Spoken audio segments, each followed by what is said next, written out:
नमस्कार दोस्तों, मेरा नाम डॉक्टर सावन है। आज हम जिस टॉपिक के बारे में बात करेंगे उसका नाम है टाइफाइड फीवर। टाइफाइड फीवर का जो पॉजिटिव एजेंट है उसका नाम है साल्मोनेला टाइफी। साल्मोनेला टाइफी एक बैक्टीरिया है जिसकी वजह से टाइफाइड फीवर होता है। और इसका ट्रांसमिशन कैसे होता है? इसका ट्रांसमिशन होता है फीकल ओरल रूट से और कंटामिनेटेड फूड से। कंटामिनेटेड फूड कैसे होगा? अगर कोई ऐसा पेशेंट है जिसको टाइफाइड है, अगर उसका फीकस पार्ट यानी कि उसका स्टूल अगर फूड को कंटामिनेट कर दे और उसको कोई हेल्दी पर्सन उसको खा ले यानी उसको इंजेस्ट कर ले, तो उसके वजह से ये टाइफाइड फीवर हो सकता है। इसके अलावा इसके बाद इसकी पैथोफिजियोलॉजी कैसे होगा? ये हमारे शरीर में जाएगा साल्मोनेला टाइफी। इसके बाद यानी कि ओरल अपटेक हुआ, उसके बाद ये जो हमारा डिस्टल इलियम है, डिस्टल इलियम में पेयर पैचेस में जाके वहां प्रोलिफरेट करेगा मैक्रोफेजेस में। वहां प्रोलिफरेट करने के बाद फिर ये हमारे ब्लड स्ट्रीम में एंटर कर जाएगा।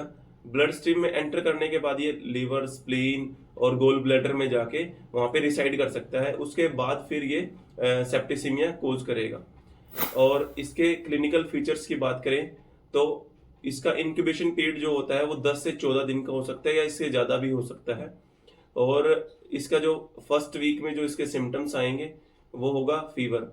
फीवर भी स्टेप लैडर फैशन में होगा, यानी कि स्टेप लैडर पैटर्न क्या होता है, जैसे हम सीढ़ियाँ चढ़ते हैं, एक सीढ़ी फिर दूसरी फिर तीसरी, ऐसे इसका फीवर भी ऐसे ही स्टेप लैडर फैशन में मतलब प्रोग्रेस करेगा। जैसे 99 फीवर आएगा फर्स्ट दिन, फिर उसके बाद 100, फिर 101, 102, ऐसे मतलब जैसे हम सीढ़ियाँ चढ़ते हैं उसी तरह भी ये फीवर भी अपना एक सीढ़ियाँ चढ़ने के फैशन में ये मतलब धीरे धीरे बढ़ेगा।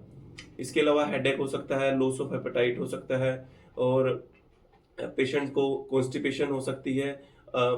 जो अडल्ट हैं उसमें कॉन्स्टिपेशन होगा, जो बच्चे हैं बच्चों में डायरिया और वोमिटिंग देखने को मिलता है। कॉन्स्टिपेशन क्यों होगा? क्योंकि जो हमारे स्मॉल इंटेस्टाइन में जो लिम्फोइड टिश्यू होते हैं इलियोसिकल जंक्शन पे, उनकी स्वेलिंग हो जाती है। स्वेलिंग होने की वजह से कॉन्स्टिपेशन होता है।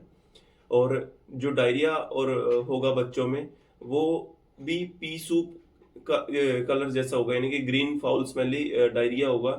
और ये क्यों होगा? जो हमारा बाइल होता है वो स्मॉल इंटेस्टाइन में, डिस्टल स्मॉल इंटेस्टाइन में उसको एब्जॉर्ब नहीं हो पाएगा।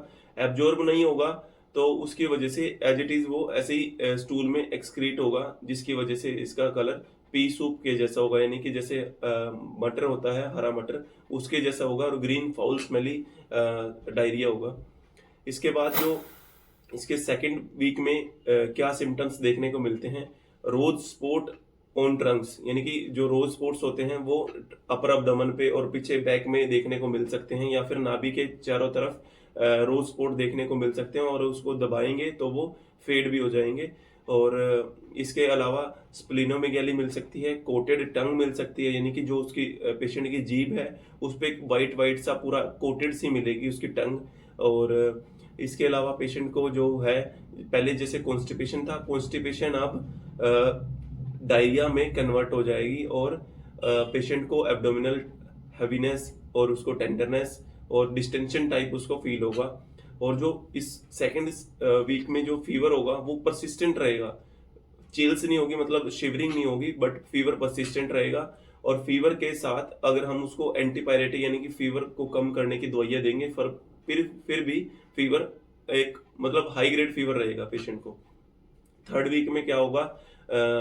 जैसे पेयर पैचेस में जाके इसने स्वेलिंग की थी तो वहां पे अल्सरेशन जो करी थी उसको परफोरेशन हो सकता है, और जीआई ब्लीड हो सकती है पेशेंट को, और हिपेटोस्प्लिनोमेगैली हो सकती है पेशेंट को। और इसके बाद हम बात करें थर्ड और फोर्थ वीक की, तो जो साल्मोनेला टाइफी होता है ये ऐसा बैक्टीरिया है जो ब्लड ब्रेन बैरियर हमारा जो होता है ब्रेन में, उसको क्रॉस करके ये ब्रेन में एंट्री कर लेता है। और ब्रेन में एंट्री करने के बाद ये डेलीरियम, कोमा, अल्टर्ड सेंसोरियम ये सब कर सकता है। और इसके बाद हमने इसकी first week, second week, third week और थर्ड टू फोर्थ वीक में जो इसके सिम्टम्स होते हैं इसके बाद इसके बारे में हमने बात कर ली। इसके बाद ये कॉम्प्लिकेशंस क्या क्या कर सकता है? तो साल्मोनेला टाइफी ने क्या किया, जो हमारा इंटेस्टाइन्स थी वहां पे जाके जो पेयर पैचेस थे, यानी कि जो लिम्फोइड सिस्टम था, वहां पे जाके इसने क्या किया था, वहां पे पेयर पैचेस को अल्सरेशन की थी। यानी कि अल्सरेशन के बाद वहां पे ये परफोरेशन कर सकता है, हेमरेज कर सकता है, यानी कि जीआई ब्लीड होगा। इंटेस्टाइनल परफोरेशन होगा, ये इसके कॉम्प्लिकेशंस हैं। तो अगर हम इसको अलग अलग कैटेगराइज करें तो जैसे बाउल में क्या कर सकता है, ये हेमरेज कर सकता है, ये परफोरेशन कर सकता है, ठीक है। अगर इसका सेप्टिक फोकाई हम देखें तो ये मेनिंजाइटिस कर सकता है, ठीक है। और बोन एंड जॉइंट इन्फेक्शन, यानी कि जो बच्चे मोस्टली जो सिकल सेल एनीमिया से पीड़ित जो बच्चे हैं उसमें बोन एंड जॉइंट इन्फेक्शन कर सकता है, ठीक है। और जैसे अगर कोई टॉक्सिक फिनोमेना तो मायोकार्डाइटिस कर सकता है, नेफ्राइटिस कर सकता है ये, ठीक है। और इसकी बात करें, क्रोनिक कैरियर्स की बात करें तो जो पेशेंट, क्रोनिक कैरियर्स का मतलब होता है कि अगर किसी को टाइफाइड हुआ तो वो लंबे समय तक इसको कैरियर कर सकता है, लंबे समय तक अपने शरीर में इसके जो टाइफाइड के बैक्टीरिया है, साल्मोनेला टाइफी है, उसके शरीर में रह सकते हैं। तो लंबे समय तक रहते कहाँ पे हैं, गोल ब्लैडर में रहते हैं उसके पेशेंट में, और वो बहुत लंबे समय तक रहेंगे। और लंबे समय तक जो जिस भी पेशेंट मतलब जिस भी हेल्दी इंडिविजुअल के वो कांटेक्ट में आएगा, वो अपने कंटामिनेटेड हैंड से, कंटामिनेटेड उसके द्वारा यूज किए गए पार्टिकल से, फूड पार्टिकल से वो उसको इन्फेक्ट कर सकता है, क्योंकि इसका ट्रांसमिशन ही फीकल ओरल रूट था। यानी कि फीकल यानी कि जो स्टूल पार्टिकल है, और यानी फीकस हमने स्टूल पास किया, वो किसी भी ऐसे खाने की जो हमारी चीजें हैं उसके कांटेक्ट में आया, वो कांटेक्ट में आके वो कंटामिनेट हुआ, वो कंटामिनेटेड फूड जब हम इंजेस्ट करेंगे इनकी फीकल ओरल रूट, तो इसके द्वारा ये ट्रांसमिट होता है। अब हम इसके जो लैब टेस्ट के बारे में बात करें, डायग्नोसिस के बारे में बात करें, तो कैसे इसको डायग्नोस करेंगे। हमारे पास जैसे फीवर का पेशेंट आया, हमें सस्पेक्ट हुआ कि टाइफाइड है, तो उसमें क्या क्या टेस्ट करेंगे। सीबीसी में हमें क्या देखने को मिलेगा, सीबीसी में हमें ल्यूकोपीनिया देखने को मिलेगा। ल्यूकोपीनिया का मतलब होता है जो टीएलसी लेवल है वो हमें कम मिलेंगे, ठीक है। यूजुअली फीवर में हमें टीएलसी लेवल अप मिलते हैं, ज्यादा मिलते हैं, ठीक है। जो पर इसमें हमें टीएलसी लेवल 4000 से 11000 नॉर्मल होता है, पर इसमें हमें क्या मिलेगा, 4000 से कम ही मिलेंगे टीएलसी लेवल। तो एलएफटी देखेंगे, एलएफटी में हमें लीवर के जो एंजाइम्स होते हैं एसजीपीटी और एसजीओटी वो हाई मिल सकते हैं, ठीक है। हम ब्लड कल्चर करके देख सकते हैं, ब्लड कल्चर पहले दिन से ही पॉजिटिव मिलेगा। इन केस अगर पेशेंट ट्रीटमेंट ले लेता है तो उस केस में ब्लड कल्चर नेगेटिव आ सकता है। स्टूल कल्चर, यानी कि ये स्टूल कल्चर सेकंड और थर्ड वीक में यूजुअली पॉजिटिव मिलता है। इसकी इंपॉर्टेंस किस स्टेज में होती है, कैरियर के स्टेज में, ठीक है, क्योंकि कैरियर लंबे समय तक इसको लेके चलता है। तो हम अगर ये जानना चाहें कि ये कैरियर स्टेज है तो हम उसको स्टूल कल्चर करवा के देख सकते हैं। और इसके अलावा हम जो विडाल टेस्ट करते हैं, विडाल टेस्ट अब ज्यादा रेकमेंड नहीं करते हैं, क्योंकि अगर किसी के शरीर में टाइफाइड फीवर आया तो उसके बाद उसके शरीर में जैसे उसको ठीक हुआ तो एंटीबॉडी बन जाती है, तो विडाल टेस्ट एंटीबॉडी डिटेक्ट करता है। आज की डेट में इसको लोग कोई रेकमेंड नहीं करता है, क्योंकि फॉल्स पॉजिटिव आता है और इसका कोई सच कोई फायदा नहीं होता है विडाल टेस्ट करवाने का। हम टाइफीडोट और टाइफीडोट एम, यानी कि टाइफीडोट मॉडिफाइड, ये करवा सकते हैं। फीवर के तीसरे दिन बाद ही ये टेस्ट हम करवा सकते हैं, और ये टेस्ट बड़ा ही रिलायबल है और यूजुअली हो जाता है, और बड़ा ज्यादा टेस्ट महंगा भी नहीं है, 400 से 500 की रेंज में ये टेस्ट हो जाता है। और ये आईजीएम एंटीबॉडी को डिटेक्ट करता है, और तीसरे दिन से लेके चौथे दिन मतलब 4th वीक तक ये डिटेक्ट कर सकता है टाइफाइड फीवर को, साल्मोनेला टाइफी को डिटेक्ट कर सकता है। और इसके अलावा मतलब कुछ केसेस में बोन मैरो कल्चर भी करवा के देखते हैं, बट ये यूजुअली नहीं होता है, बड़ा रेयर होता है, एकेडमिक पर्पजेस के लिए इसको करवाते हैं। और इसके बाद हम इसके ट्रीटमेंट के बारे में बात करें तो ट्रीटमेंट के बारे में बात करेंगे तो जैसे हम पहले यूज करते थे क्लोरामफेनिकोल, एम्फिसिलिन, सेप्ट्रान, ट्राइमेक्सोल, तो ये सब रेजिस्टेंट हो चुके हैं। इसके बाद फ्लोरोक्विनोलोल की बारे में बात करते हैं।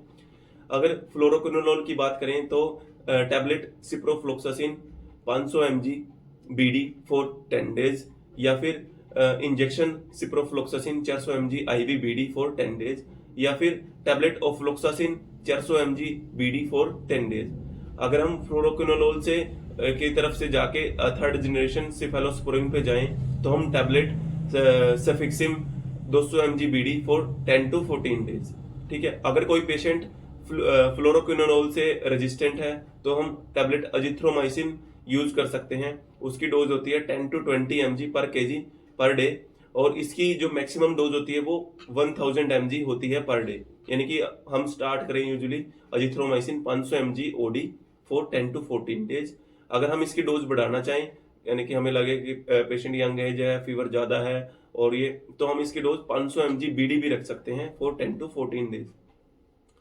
और इसके बाद अगर हम कॉम्प्लिकेटेड, अगर किसी को टाइफाइड है उसकी बात करें, कॉम्प्लिकेटेड में जैसे क्या होगा कि पेशेंट अल्टर्ड है, पेशेंट को रेस्पिरेटरी क्रैप्स हैं, अरिथमियाज हैं, चेस्ट हार्ट मर्मर है, और पेशेंट को इररिलेवेंट टॉक कर रहा है, तो हम पेशेंट को हायर एंटीबायोटिक्स देने पड़ेंगे, पेशेंट को एडमिट करना पड़ेगा और आईसीयू में उसको थर्ड जनरेशन से सेफेलोस्पोरिन में जो आते हैं IV injectables, injection ceftriaxone 60 mg per kg per day for 2 weeks, और या फिर injection cefotaxime 80 mg per kg per day for 2 weeks.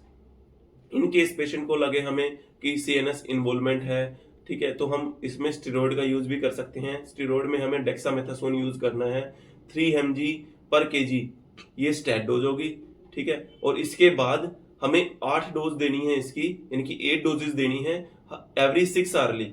वो उसकी डोज होगी 1 mg पर केजी ओवर, मतलब 1 mg पर केजी 8 डोजेज होगी ओवर एवरी 6 आवर्ली।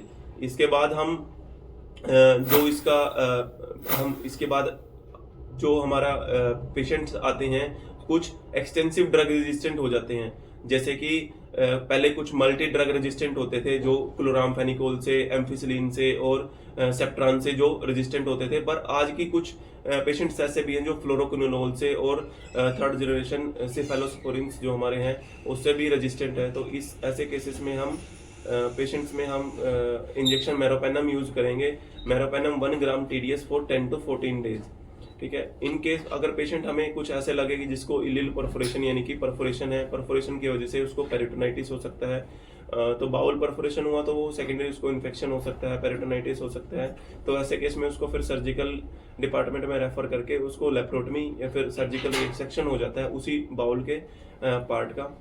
और in case हमें लगे कि हमें क्या क्या मेडिकेशंस हैं जो हमें टाइफाइड फीवर में यूज नहीं करनी है, तो फर्स्ट और सेकंड जनरेशन सेफेलोस्पोरिन और अमिकासिन वगैरह हमें इसमें यूज नहीं करते क्योंकि इसका कोई रोल नहीं होता है। और इसके बाद हम बात करें तो इसके क्रोनिक कैरियर स्टेज के बारे में, तो उसमें अगर कोई क्रोनिक कैरियर है यानी कि जो लंबे समय तक इसको कैरियर स्टेज में है और जब लंबे समय तक इसके साल्मोनेला टाइफी उसके बॉडी में है, तो उसमें हम tablet ciprofloxacin 750 mg OD 750 mg BD for 4 week. अगर हमें 500 mg BD स्टार्ट करनी है तो हम 6 वीक तक ले सकते हैं, ठीक है। अगर किसी पेशेंट को कोलिस्थेसिस है तो हम उसकी कोलिसिस्टेक्टमी प्लान कर सकते हैं।